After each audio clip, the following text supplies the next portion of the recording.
దేశవ్యాప్తంగా కేంద్ర కార్మిక సంఘాలు, సంయుక్త కిసాన్ మోర్చా, వివిధ రంగాల ఫెడరేషన్లు, వివిధ సంస్థల ఉద్యోగులు ఈ నెల 16వ తేదీన సమ్మె పిలుపునిచ్చారు.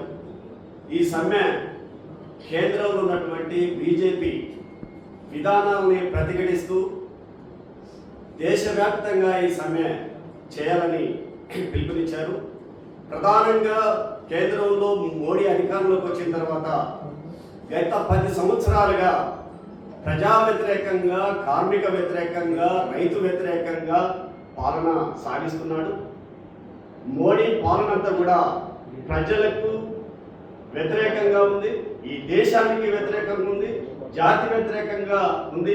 మొత్తం కార్పొరేట్లకి దోసిపెట్టేటట్టుగా పాలన సాగుతుంది. ఈ 10 సంవత్సరాల్లో కార్మిక హక్కుల్ని కాలరాశారు. కార్మిక వర్గం పోరాడి సాధించుకున్నటువంటి 29 కేంద్ర చట్టాలని 4 లేబర్ కోడ్లుగా మార్చారు. ఈ కోడ్స్ కనుక అమలైతే సమ్మె చేసే హక్కు కానీ, సంఘం పెట్టుకునే హక్కు కానీ, కనీస వేతనాలు కానీ, ఉద్యోగ భద్రత కానీ ఇవన్నీ కూడా ప్రశ్నార్థకంగా మారిపోతున్నటువంటి స్థితి ఉంది. అట్లాగే రైతులకు సంబంధించి 3 రైతు వ్యతిరేక చట్టాలు తీసుకొచ్చారు. రైతులు పోరాట ఫలితంగా ఇచ్చినటువంటి హామీని నేటికి నెరవేర్చకుండా, రైతులకు గిట్టుబాటు ధర ఇవ్వకుండా ఇలా తాస్కారం చేస్తున్నటువంటి స్థితి దేశంలో ఉంది.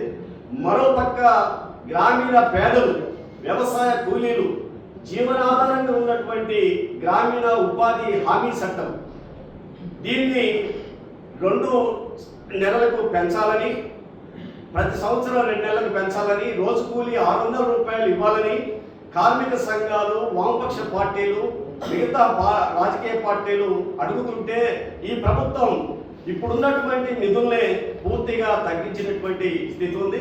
ఈ 10 సంవత్సరాల్లో నిరుద్యోగాన్ని పెంచింది, పేదరికాన్ని పెంచింది. మరోపక్క కార్పొరేట్లకి ప్రభుత్వ రంగ ఆస్తుల మొత్తం కూడా దోసిపెడుతున్నటువంటి స్థితి దేశంలో ఉంది.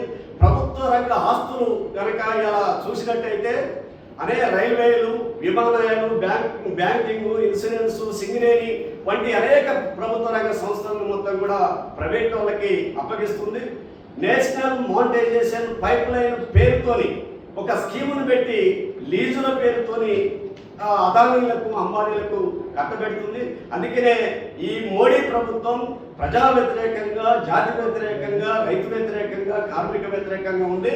ఈ మోడీ విధానాల్ని ప్రతిఘటిస్తూ మోడీకి హఠావో దేశకి బచావో అనే నినాదంతో దేశాన్ని రక్షించుకుందాం, దేశ సంపదను రక్షించుకుందాం, కార్మిక చట్టాలను రక్షించుకుందాం, రైతుల సమస్యలు పరిష్కరించుకుందాం అనే ఈ డిమాండ్లతో కార్మికులందరికీ కూడా కనీస వేతనం 26,000 రూపాయలు ఉండాలని, కనీస పెన్షన్ 10,000 రూపాయలు ఉండాలని, పెరుగుతున్న నిత్యావసర వస్తువుల ధరల్ని నియంత్రించాలని అనేక డిమాండ్ల మీద ఈ సమ్మె జరగబోతుంది.